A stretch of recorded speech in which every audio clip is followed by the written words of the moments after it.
এই যে রমজানে আমলের চেষ্টা আমরা করেছি, এই আমলগুলো আল্লাহর কাছে কবুল হয়েছে কি হয় নাই এটা বুঝার একটা উপায় আছে, আলামত আছে, নিশ্চিত কোনো উপায় নাই। কারণ আমল কবুল করা না করা কার এখতিয়ার? আল্লাহর এখতিয়ার।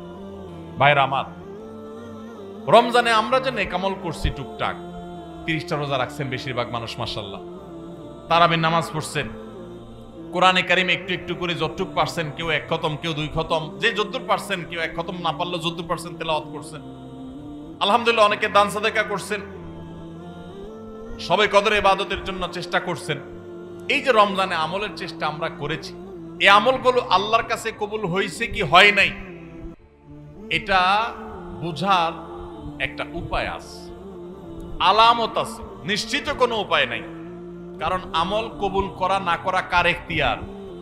আল্লাহর এখতিয়ার। শতভাগ পারফেক্টনেস আপনি এনেছেন, আপনার কাছে মনে হচ্ছে, তারপর কোনো ত্রুটি থাকতে পারে যেটা কারণে আল্লাহ তাআলা বললেন না আমি তোমার অ্যাকসেপ্ট করলাম না, সেই এখতিয়ার আল্লাহর আছে।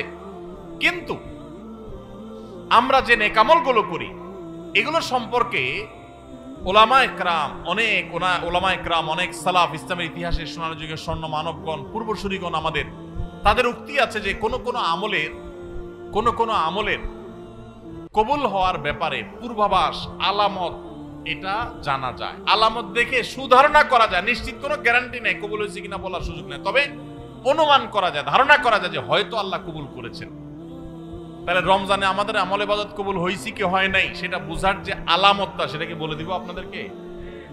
তাহলে একটু মাপে নিলেন যে আপনার আমলটা কবুল হলো কি হলো না, চেষ্টা করলেন, উৎসাহিত হলেন, অনুপ্রাণিত হলেন। বলবো আমি সেটা, ভাইরা আমার, সেটা হলো, সে আলামতটা হলো রমজানে যে আমলগুলো করেছেন, শুধু রমজানের জন্য এটা কথা না, সারা বছরের জন্য প্রযোজ্য। কোনো আমল করার পর সে আমলটা যদি আপনি ধারাবাহিকভাবে করতে পারেন, কন্টিনিউয়াসলি করতে পারেন, বারবার করতে পারেন, একাধিকবার করতে পারেন, ওইটার ধারা যদি ধরে রাখতে পারেন, তাহলে আপনি আল্লাহর ব্যাপারে সুধারণা করতে পারেন আল্লাহ আপনার আগেরটা কবুল করেছেন, এই জন্য পরে আবার করার তৌফিক দিয়েছেন।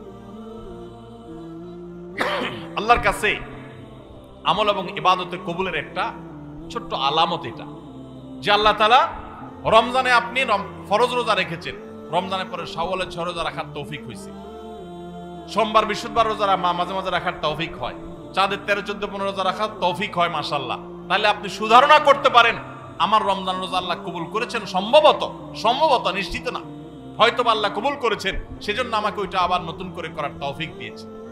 রমজানে আপনি তারাবির নামাজ পড়েছেন, রমজানের বাইরে 5 ওয়াক্ত নামাজ ধরে রাখছেন, তাহাজ্জুদ মাঝে মধ্যে পড়ার চেষ্টা করেন, হিম্মত করেন, নিয়ত করেন, সুধারণা করতে পারেন আল্লাহ হয়তো আমার রমজানেরটা কবুল করেছেন। কারণ আল্লাহর পদ্ধতি হলো কোন আমল করার পর বান্দা সে আমলটা যদি আল্লাহ অ্যাকসেপ্ট করেন, ওই আমলটা বান্দাকে নিয়মিত করার সুযোগ দেন, তৌফিক দেন। এটা দেখে আন্দাজ করা যায় যে হয়তো আল্লাহ তাআলা আমল কবুল করেছেন। আর রমজানের আমল রমজানের শেষ একেবারে প্যাক করে ফেলছেন, আর আমলের ধারে কাছে যান নাই, তাহলে লক্ষণ খারাপ। আপনার আমল কবুল হয়েছে কিনা গ্যারান্টি কেউ দিতে পারবে না, হয়তো কবুল হয়ে গেছে, কিন্তু এখানে লক্ষণ খারাপ। আপনার টেনশনের কারণ আছে যে আমি কেন আর আমলগুলো করতে পারছি না, তাহলে কি আমার আমলগুলো আল্লাহ কবুল করেন নাই?